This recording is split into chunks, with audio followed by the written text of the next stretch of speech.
வணக்கம். நீங்கள் இணைந்திருப்பது எம்ஏஎன் மீடியாவோடு. அடுத்த 36 மணி நேரத்தில் வானிலையில் மாற்றம். எமது சேனலுக்கு புதியவராயின் எமது சேனலை மறக்காமல் சப்ஸ்கிரைப் பண்ணுங்கள். மற்றவர்களும் பயன்பெறுவதற்கு ஷேர் பண்ணுங்கள். தொடர்ந்து எங்களோடு இணைந்திருங்கள். இனி விரிவான செய்திகள். அடுத்த 36 மணித்தியாலங்களுக்கான வானிலை முன்னறிவிப்பை வளிமண்டல திணைக்களம் வெளியிட்டுள்ளது.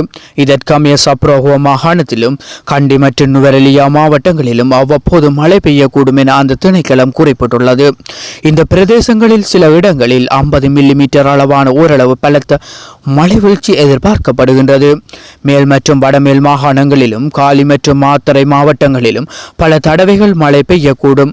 ஊவா மாகாணத்திலும் அம்பாறை மற்றும் மட்டக்களப்பு மாவட்டங்களிலும் சில இடங்களில் பிற்பகல் 2 மணிக்கு பின்னர் மழையோ அல்லது இடியுடன் கூடிய மழையோ பெய்யக்கூடிய சாத்தியம் காணப்படுகின்றது.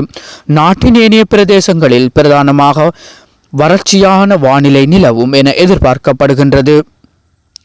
வடமத்திய சப்ரோவத்தியன் மற்றும் மத்திய வடமேல் மாகாணங்களின் திருகோணமலை மாவட்டத்திலும் அவ்வப்போது மணித்தியாலத்துக்கு 40 கிலோமீட்டர் தொடக்கம் 50 கிலோமீட்டர் வரையான வேகத்தில் பலத்த காற்று வீசக்கூடும்.